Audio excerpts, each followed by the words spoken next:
Merhaba arkadaşlar, örgü kanalıma hoş geldiniz. Kız çocuklarımız için güzel modelli bir etek yaptım. Bugün bu eteğin anlatımını sizlerle paylaşmak istiyorum. Ben bugün kırmızı renkli bir etek yapmayı tercih ettim arkadaşlar. Siz istediğiniz renk iplikleri kullanarak bu etek örgüsünü yapabilirsiniz. Bak, kırmızı renk ile modelleri ördüm.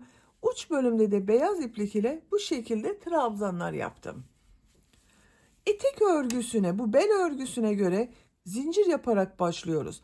Ben bugün bu eteğin ölçüsünü 1-2 yaş arası çocuk ölçüsünde anlattım. Ama siz bu başlama sayısını daha az yaparsanız daha küçük bebekler için olacaktır. Yapacak olduğunuz çocuğun beline ölçerek bu zincirleri başlarsanız istediğiniz yaş çocuklar için, yetişkinler için de yaparak kullanabilirsiniz. Buradan düğmeli yaptım. Bak, bir tane düğme diktim. Bu genişliğinde istediğiniz yerleri kullanabiliyoruz, bak bu şekilde. Buna takım olarak güzel de bir panço pelerin yaptım. Bakın arkadaşlar, bu şekilde güzel modelli bir panço pelerin yaptım. İkili olarak çok güzel oldu.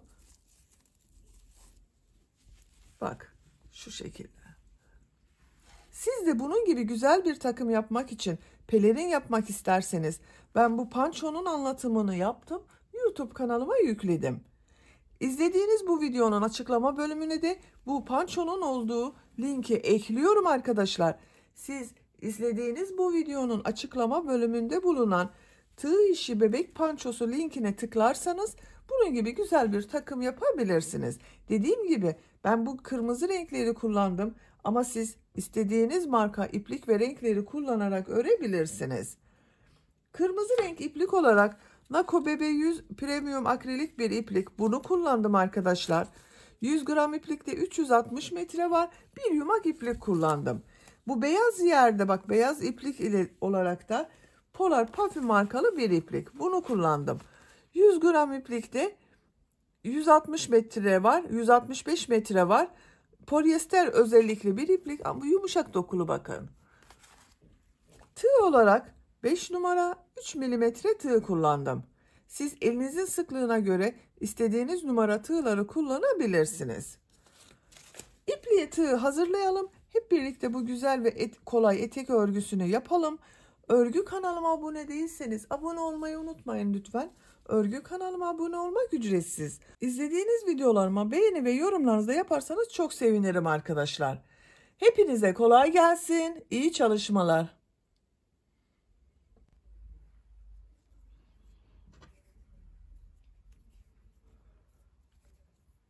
Tek örgüsüne bel lastiği için zincir yaparak başlıyoruz.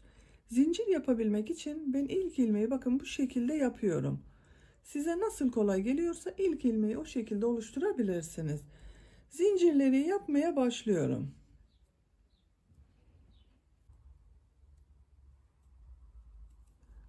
Yüz zincir yaptım ben.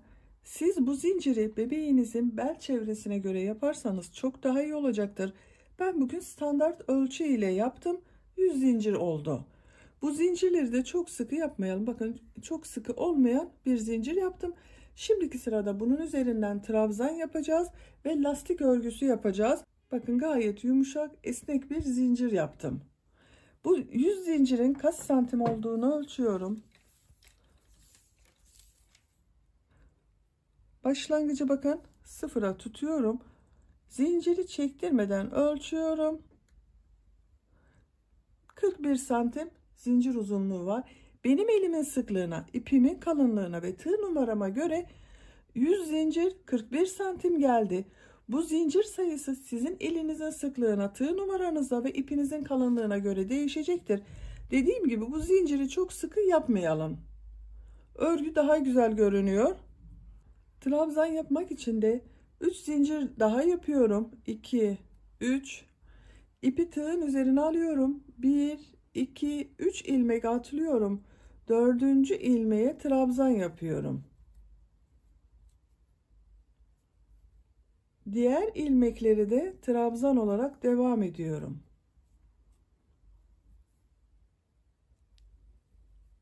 Zincirler üzerine bakın trabzan yapıyorum. Zincir çok sıkı olmadığı için kolay yapıyorum.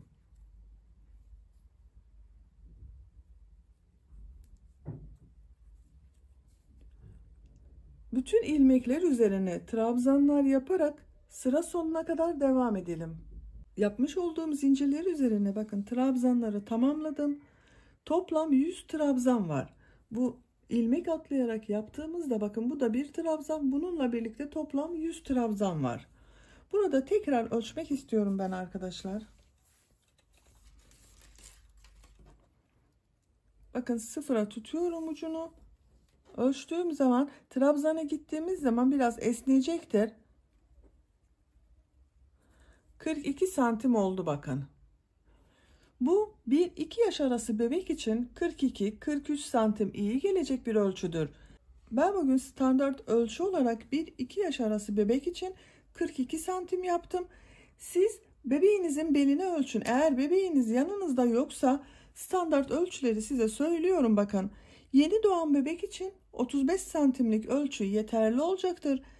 Bu eteği 3-6 aylık bebek için yapıyorsanız 38 santim yeterli olacaktır. 6-12 aylık bir bebek için yapıyorsanız 40 santim yeterli bir ölçü olacaktır. 1-2 yaş arası da 42-43 santim iyi olur arkadaşlar. 2 yaşından sonra 3 yaşa kadar olan ölçüyü de 45-50 santim yaparsanız çok iyi olacaktır. Bu size söylemiş olduğum ölçüler standart ölçüler. Bu ölçü bebeğinizin gelişimine göre de değişecektir. Bunu da unutmayalım. İkinci sıradayız. İkinci sırada bir ters bir düz örgüler yapacağız. Bir zincir yapıyorum. Örgüyü çeviriyorum. İlk 4 trabzanı düz trabzanlar yapıyorum. Buraya düğme dikeceğiz. Bu eteğin belini düğmeli yapacağız arkadaşlar. İlk ilmeğe trabzan yaptım. İkinci ilmeğe trabzan yaptım. Üçüncü ilmeğe trabzan yaptım. Dördüncü ilmeğe trabzan yaptım. Burada bakın 4 ilmeği trabzan olarak yaptık. Buraya düğme dikeceğiz. Diğer ilmekleri bakın 5. ilmeği trabzanı tığ boşluğa takıyorum. Boşluktan alıp trabzan yapıyorum. Bu trabzanları da çok sıkı yapmayalım. Lastik örgüsü olacağı için.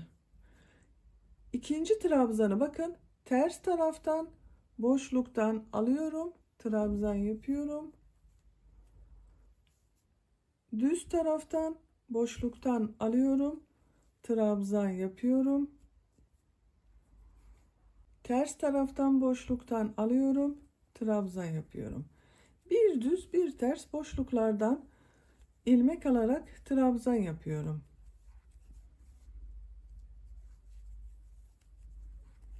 Bu şekilde. Bakın başta 4 ilmeği trabzan yaptık. Diğerlerini bir ters bir düz boşluklardan alarak trabzan yaptım.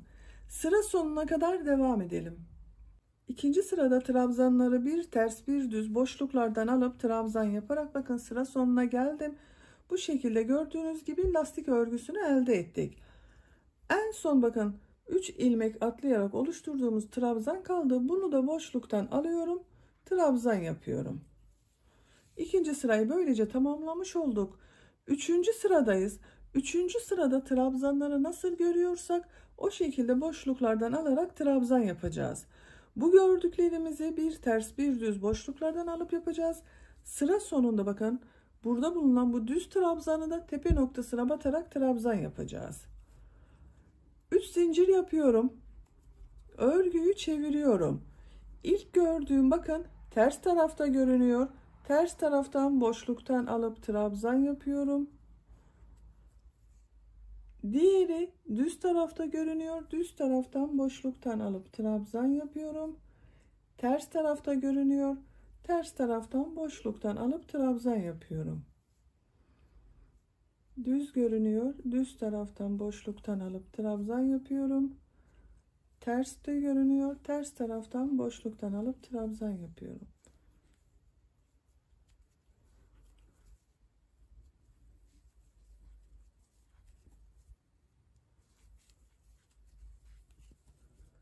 Üçüncü sırada trabzanları nasıl görüyorsak o şekilde boşluktan alıp trabzan yapalım. Sıra sonunda bu 4 ilmeği tepe noktasına batarak yapalım. Zincir çekip geriye dönelim. Tekrar nasıl görüyorsan o şekilde boşluklardan alarak trabzan yapalım. Lastik örgüsü artık bu şekilde devam edecek arkadaşlar. Yapacak olduğunuz bebeğin büyüklüğüne ve tercihinize göre sıra sayısı değişecektir. Benim yapacağım ölçüde bir etek için 5-6 sıra yeterli olacaktır. Bu şekilde trabzanları nasıl görüyorsam boşluklardan alıp trabzan yaparak istediğimiz ölçüye kadar tamamlayalım. Lastik örgüsünü yeterince ördüm. Kaç sıra ördüğümü sayıyorum. 1, 2, 3, 4, 5 sıra sonunda benim için gerekli yüksekliği elde ettim. Santimetre olarak da ölçmek istiyorum arkadaşlar. Bakın, lastiğin genişliğini ölçüyorum. 4 santim genişlik var. Siz isterseniz bir sıra daha lastik örgüsü yapabilirsiniz ama ben bunu yeterli görüyorum. İpi burada kesiyorum.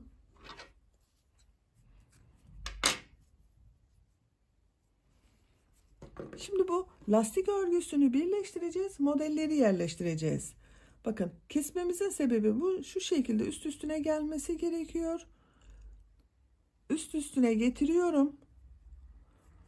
Model yerleştirmek için bakın, buradan lastik örgüsünün olduğu taraftan başlangıç yapacağız. Buraya düğmelerini dikeceğiz. Buranın altta kalması gerekiyor.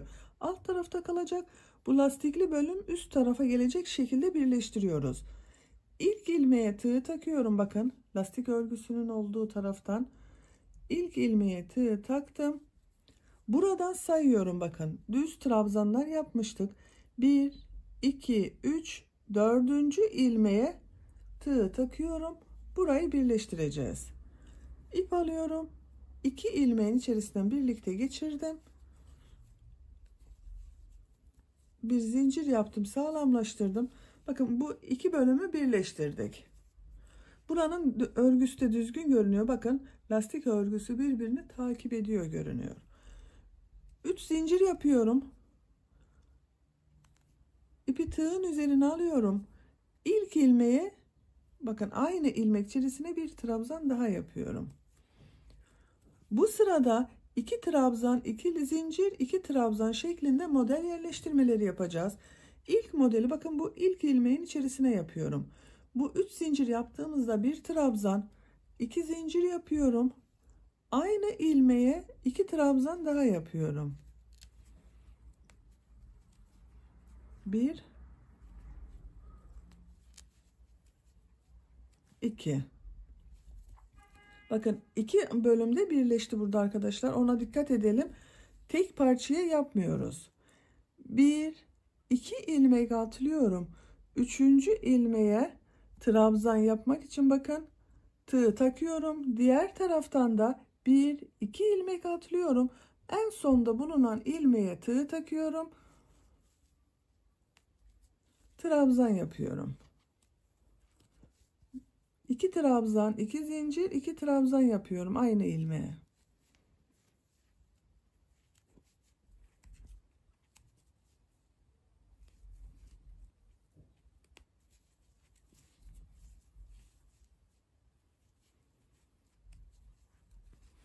Bakın, 2 model yaparak burayı da birleştirmiş olduk. İpi tığın üzerine alıyorum. 2 ilmek atlıyorum. Artık bakın, tek devam ediyor. Birleşti burası. İkisi burada bekliyor. 2 ilmek atlıyorum. 3. ilmeğe 2 trabzan, 2 zincir, 2 trabzan yapıyorum.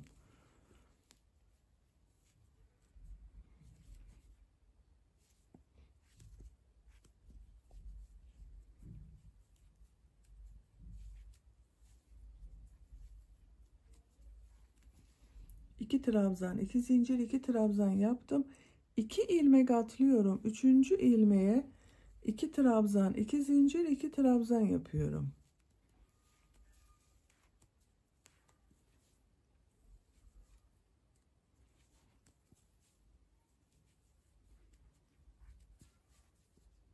İki ilmek atlıyorum. 3. ilmeğe 2 trabzan, 2 zincir, 2 trabzan yapıyorum.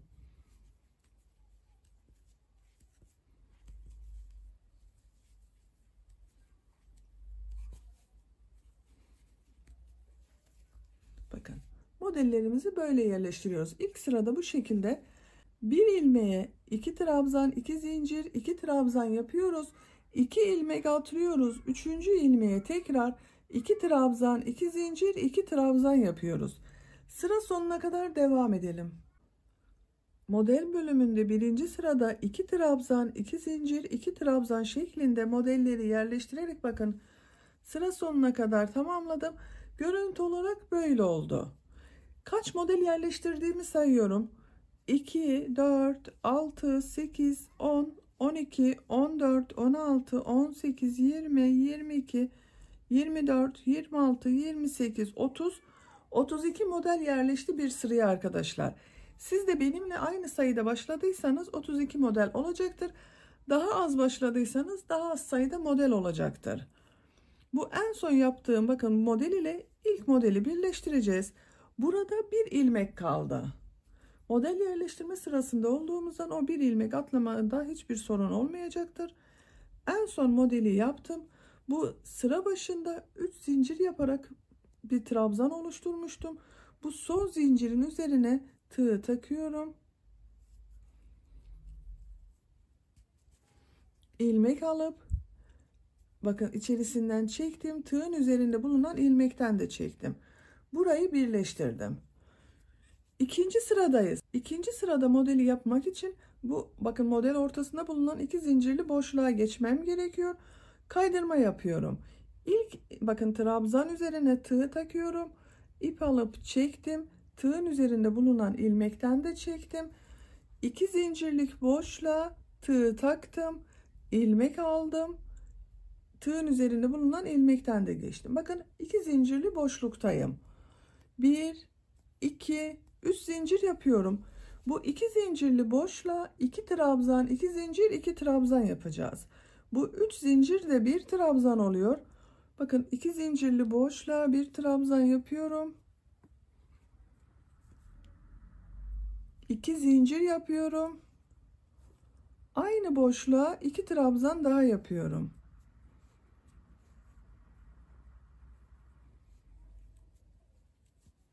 İki trabzan, 2 zincir, 2 trabzan oldu. Diğer modele 3 trabzan yapacağız. İpi tığın üzerine alıyorum.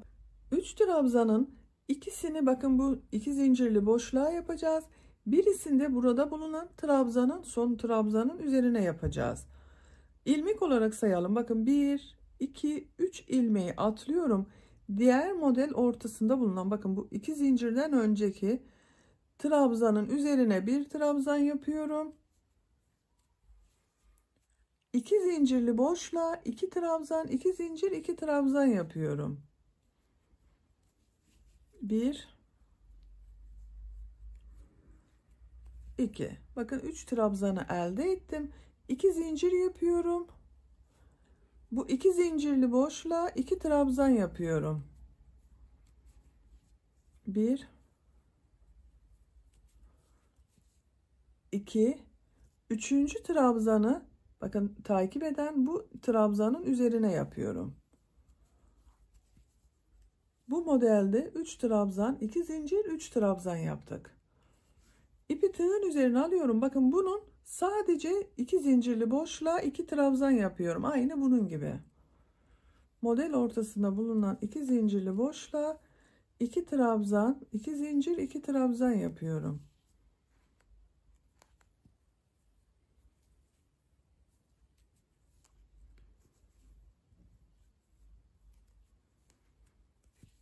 Bakın bunu sadece 2 trabzan, 2 zincir, 2 trabzan yaptım.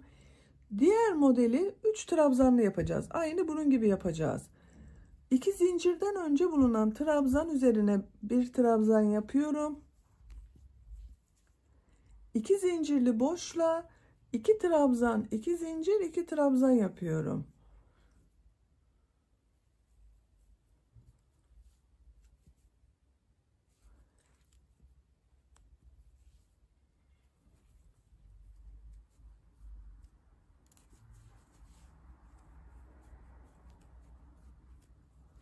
Üçüncü trabzanda bakın 2 zincirden sonra bulunan bu trabzanın üzerine yapıyorum.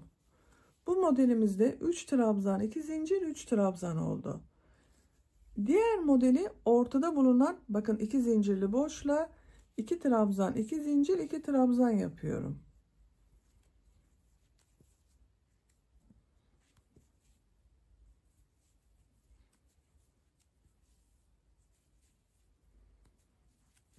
Bu da 2 trabzan, 2 zincir, 2 trabzan oldu. Bu modeli 3 trabzanlı yapıyoruz. Bakın 2 zincirden önce bulunan trabzan üzerine bir trabzan yapıyorum. 2 zincirli boşla 2 trabzan yapıyorum. 3 trabzan burada oluştu. 2 zincir yapıyorum. Bu 2 zincirli boşla 2 trabzan yapıyorum.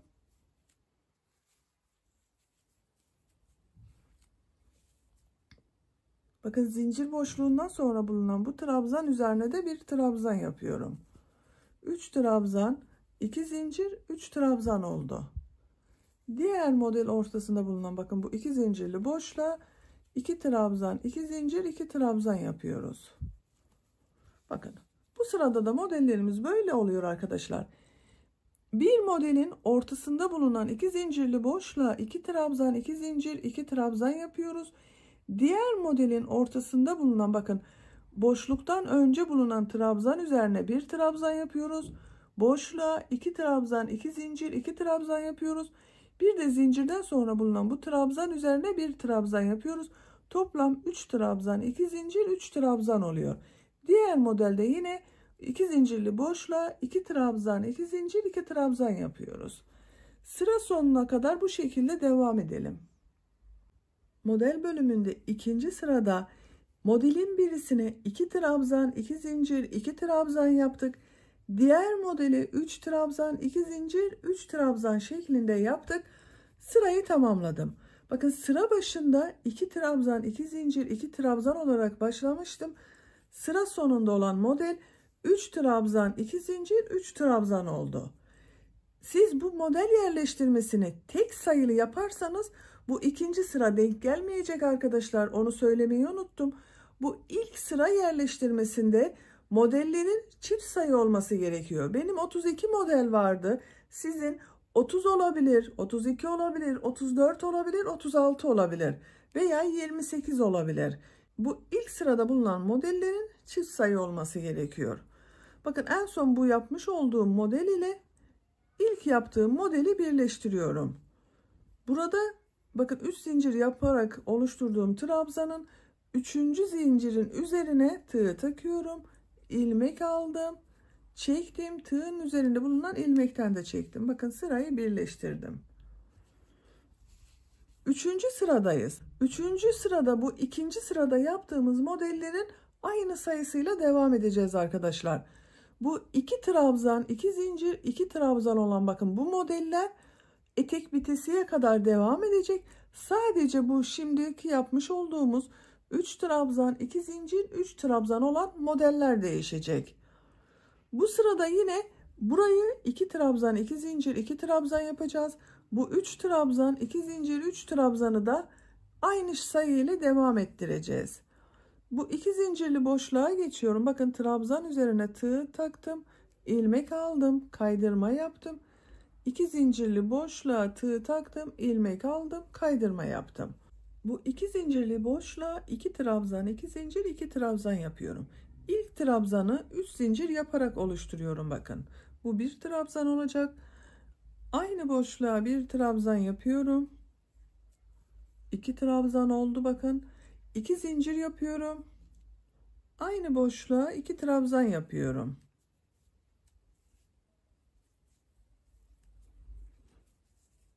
İki trabzan, 2 zincir, 2 trabzan oldu burası. Bu modeli yine 3 trabzan, 2 zincir, 3 trabzan şeklinde yapacağız.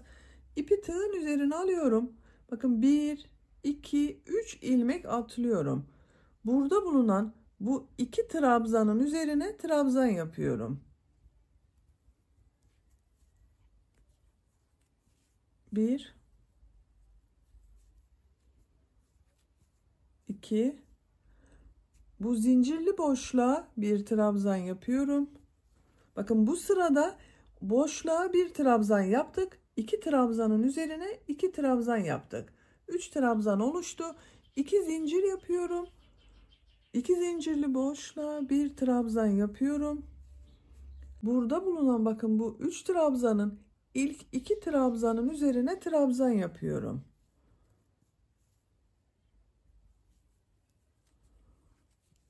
Bak sonda bulunan trabzanın üzerine yapmıyorum, onu atlayacağız. 3 trabzan, 2 zincir, 3 trabzan oldu. İpi tığın üzerine alıyorum. Bu 2 zincirli bakın 2 trabzan, 2 zincir, 2 trabzan olan modelin ortasında bulunan boşluğa 2 trabzan, 2 zincir, 2 trabzan yapıyorum.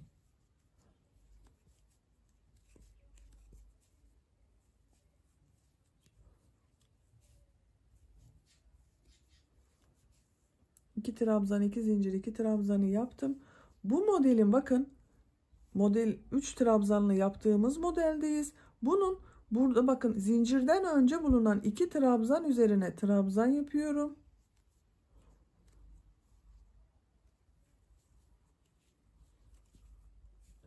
İki zincirli boşluğa bir trabzan yapıyorum. 3 trabzanı elde ettim. 2 zincir yapıyorum. Bu boşluğa bir trabzan yapıyorum. Takip eden bakın bu 2 ilmek üzerine trabzan yapıyorum.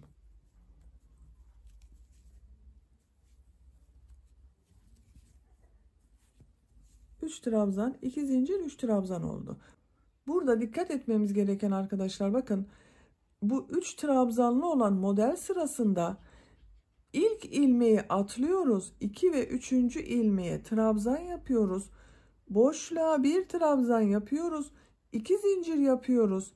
Takip eden bakın bu 3 trabzandan ilk 2 trabzana trabzan yapıyorum. Üçüncüyü atlıyorum. Başında ve sonunda bulunan ilmekleri boş bırakıyoruz. Diğerlerine trabzan yapıyorum.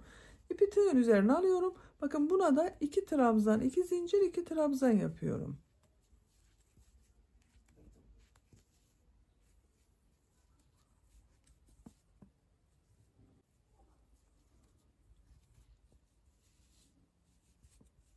Bu şekilde devam edeceğiz arkadaşlar. 2 trabzan, 2 zincir, 2 trabzan olan bakın bu sıranın aynı şekilde devam ediyoruz. Buraya da 3 trabzan, 2 zincir, 3 trabzan şeklinde modellerimizi yerleştiriyoruz. Sıra sonuna kadar devam edelim. Model sırasının 3. sırasında da bakın bu 2 trabzan, 2 zincir, 2 trabzan olanlar aynı oldu yine. Bu 3 trabzan, 2 zincir, 3 trabzan olanları da yaparak sıra sonuna kadar geldim. En son model ile ilk modeli birleştiriyorum. Kaydırma yaparak bakın sırayı birleştirdim. 4. sıradayız. Model sırasının 4. sırası. Kaydırma yapıyorum. Bu ilk modelin ortasında bulunan 2 zincirlik boşluğa geçiş yapıyorum. Bakın buradayım. 1, 2, 3 zincir yapıyorum. Bu boşluğa bir trabzan yapıyorum. 2 zincir, aynı boşluğa 2 trabzan daha yapıyorum. Burası değişmedi. Bakın aynı oldu. Burada yine 3 trabzan, 2 zincir, 3 trabzan yapacağız. 1, 2 bakın 3 ilmeği atlıyorum. Burada bulunan 3 trabzanın ikinci ilmeğine trabzan yapıyorum.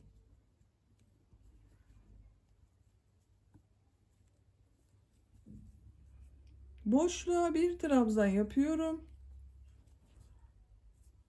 2 zincir yapıyorum.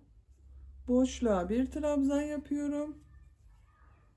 Burada bulunan bakın bu 3 trabzanın ilk 2 trabzanın üzerine trabzan yapıyorum. Bakın 3 trabzan, 2 zincir, 3 trabzan yaptım. Bu 2 zincirli boşluğa bakın bu modelde 2 trabzan, 2 zincir, 2 trabzan yapıyorum.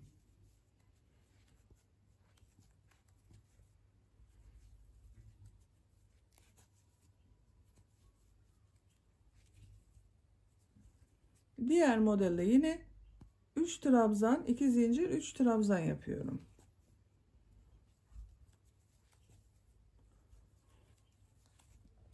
Bakın arkadaşlar modelimiz anlaşılmıştır. Artık eteğin örgüsü bu şekilde devam edeceğiz.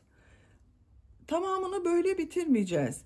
Birkaç sıra daha Bu 3 trabzan, 2 zincir, 3 trabzan yapacağız. Bu sıranın olduğu modelleri, bunları da yine 2 trabzan, 2 zincir, 2 trabzan şeklinde devam ettireceğiz. Yapacak olduğunuz bebeğin büyüklüğüne göre sıra sayısı değişecektir. Benim yapacağım ölçüde bir etek için bir 11-12 sıra kadar yapmam yeterli olacak. Birkaç sıra daha bu şekilde 3 trabzan, 2 zincir, 3 trabzan devam edeceğiz. Ondan sonra tekrar bunu 4 trabzan, 2 zincir, 4 trabzan şeklinde arttırma yapacağız. Arttırma yapacağımız yere kadar sıra sayısını tekrarlayarak devam edelim.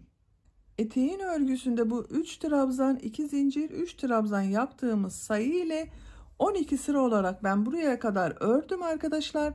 Bu sıradan itibaren tekrar arttırma yapacağız. Bakın modelleri sayıyorum. 2, 4, 6, 8, 10, 12. Buraya kadar bu 2 trabzan, 2 zincir, 2 trabzan devam etti. Bunlar da 3 trabzan, 2 zincir, 3 trabzan olarak oldu bakın. Bu sıradan itibaren 4 trabzan, 2 zincir, 4 trabzan olacak burası. En son sırayı birleştirdim. Kaydırma yaparak bakın bu 2 zincirli boşluğa geçiyorum.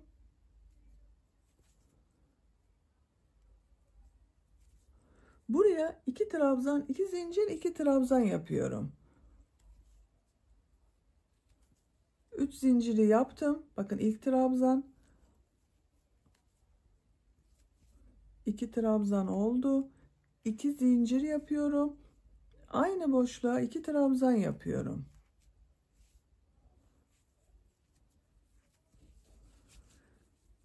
Bu 3 trabzan, 2 zincirli 3 trabzan yaptığımız modeli 4 trabzan yapmak için yine bakın bu ilk ilmeği atlıyorum. İkinci ve üçüncü ilmeğe trabzan yapıyorum.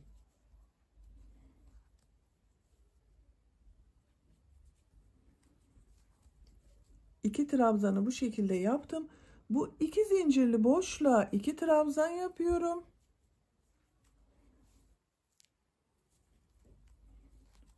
Burası bakın 4 trabzan oldu. 2 zincir yapıyorum. Bu boşluğa 2 trabzan yapıyorum. 1 2. Bakın bu takip eden 2 ilmek üzerine 2 trabzan yapıyorum.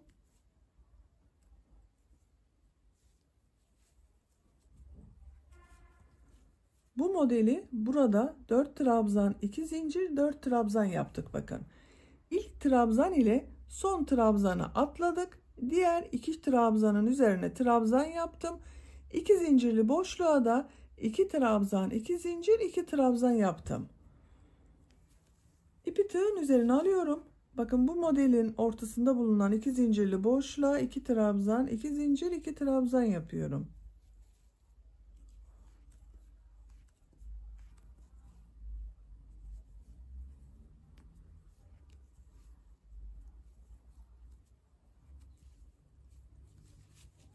Bu 4 trabzan yapacağımız yere geldim. Tekrar gösteriyorum. Bakın arkadaşlar. Burada bulunan bakın bu 2 zincirden önce 3 trabzan var. İlk trabzanı atlıyorum. İkinci ve üçüncü trabzanın üzerine trabzan yapıyorum.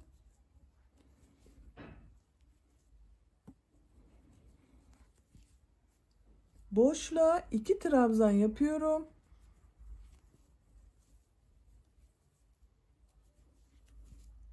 Dört trabzan oldu. 2 zincir yapıyorum. Boşluğa 2 trabzan yapıyorum.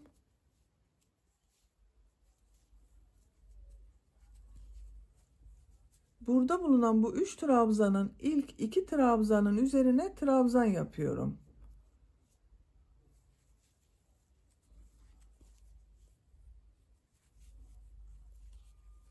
4 trabzan da buraya yaptık. Bakın son ilmeğe trabzan yapmıyorum. Onu atlayacağız.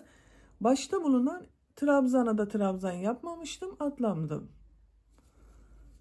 2 zincirli boşluğa 2 trabzan, 2 zincir, 2 trabzan yapıyorum.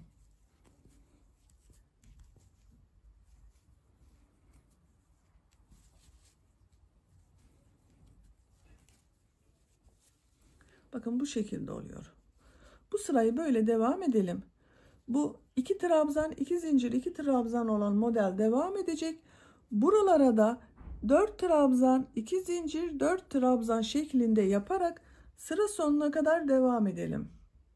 Bu sırada modellerimizi bakın 2 trabzan, 2 zincir, 2 trabzan olan bu modeller aynı şekilde devam etti.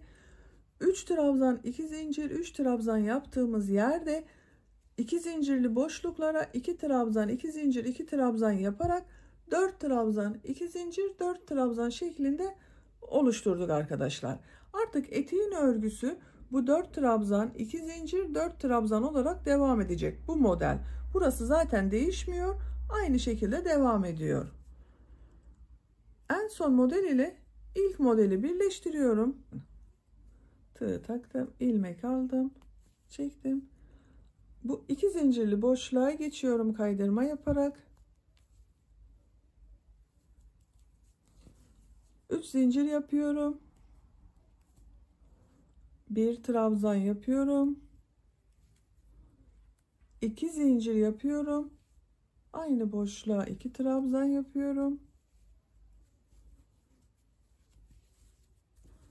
Bu 4 trabzan, 2 zincir, 4 trabzan olan modelde bu 3 trabzanda yapmış olduğumuz gibi bu sıradan itibaren bu 2 zincirli boşluklara 1 trabzan, 2 zincir, 1 trabzan yapacağız.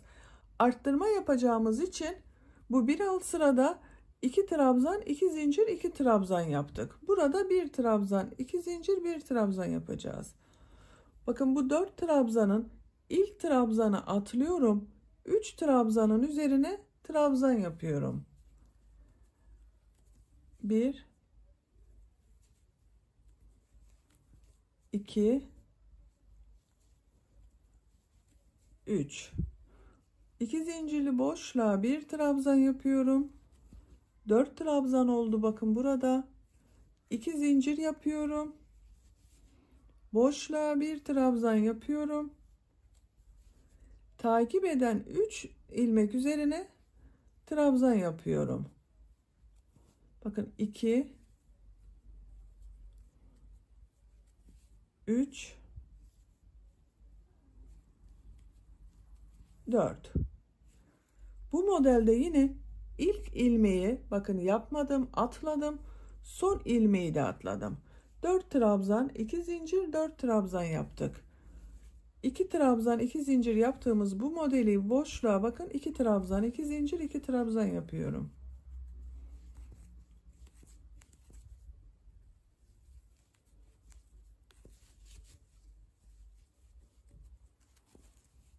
Buraya 4 trabzan yapmak için bakın burada zincirden önce bulunan 3 trabzan üzerine trabzan yapıyorum.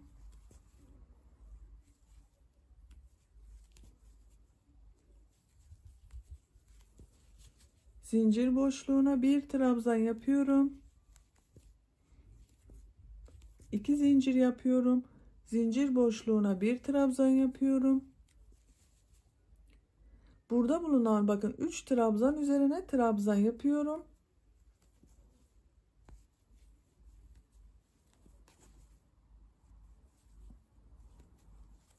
Son ilmek bakın boş kaldı. Buna trabzan yapmıyoruz.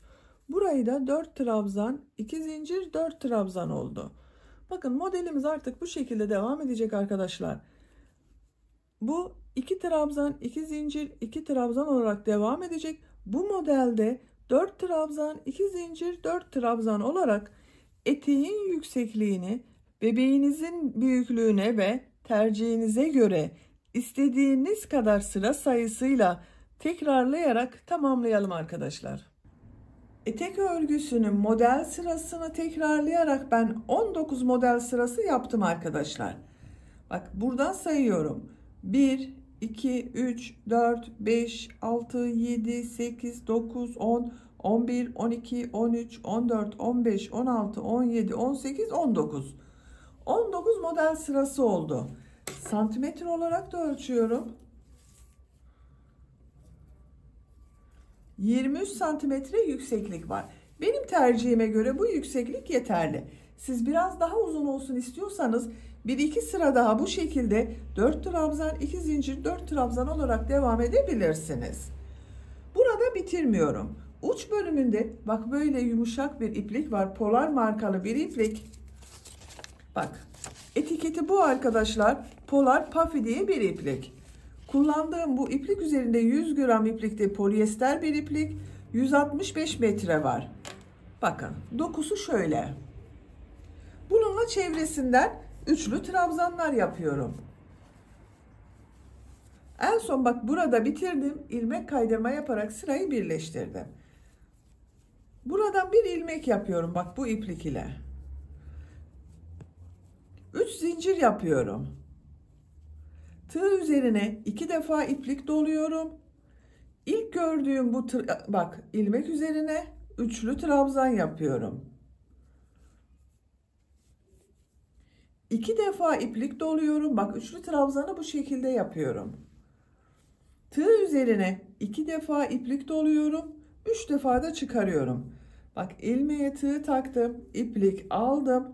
Tığ üzerinde 4 ilmek var bak. 1 2 3 defa da çıkarıyorum. Uzun yapıyorum bak biraz. 2 defa iplik doluyorum. Bak bu zincir yaptığımız yerlere de 2'şer defa üçlü trabzan yapıyorum. Daha dalga dalga dursun diye. Bak aynı 2 zincir üzerine bir üçlü trabzan daha yapıyorum.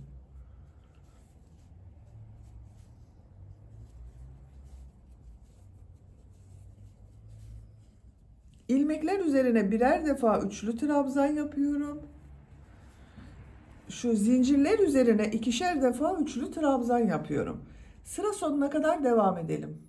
Sıra sonuna kadar tamamladım. Son yaptığım trabzanı ilk yaptığım trabzan ile ilmek kaydırma yaparak birleştiriyorum. Bak şu şekilde tığ taktım. İlmek kaydırma yapıyorum. İpliği kesiyorum.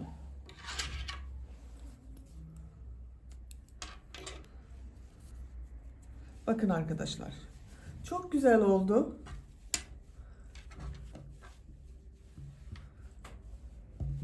Dalga dalga oldu uç bölümü. Güzel oldu. Eteğin örgüsünü tamamladım. Bitmiş olarak size etek ölçülerini söylüyorum. Yüksekliğini ölçüyorum.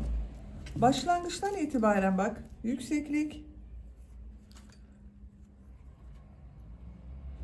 26 santimetre. Genişliğini ölçüyorum. Esnek bak arkadaşlar. Burası esnek oldu.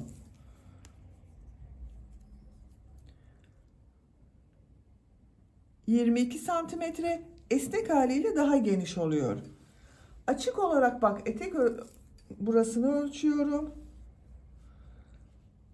47 santimetre. Bu ölçüde 1-2 yaş arası çocuklar için çok güzel oldu. Bakın düğmesini de ben diktim buraya. Düz trabzan yaptığım yere düğmeyi diktim. Burada herhangi bir boşluğa takabiliriz bak bunu. Şu şekilde kırmızı bir düğme dikmeyi tercih ettim. Artık etek giyilmeye hazır. Beni dinlediğiniz ve izlediğiniz için hepinize çok teşekkür ederim. Örgü kanalıma abone değilseniz abone olmayı unutmayın lütfen. Örgü kanalıma abone olmak ücretsiz. Örgü kanalıma ücretsiz abone olup orada bulunan zil şeklinde dokunarak açık yaparsanız kanalıma video yüklediğim zaman ilk önce size bildirim gelir. Örgülerimden herkesten önce sizin haberiniz olur. İzlediğiniz videolarıma beğeni ve yorumlarınızı yaparsanız çok sevinirim arkadaşlar. Sizlerle yeni örgülerde görüşmek dileğiyle. Hoşça kalın, sevgiyle kalın.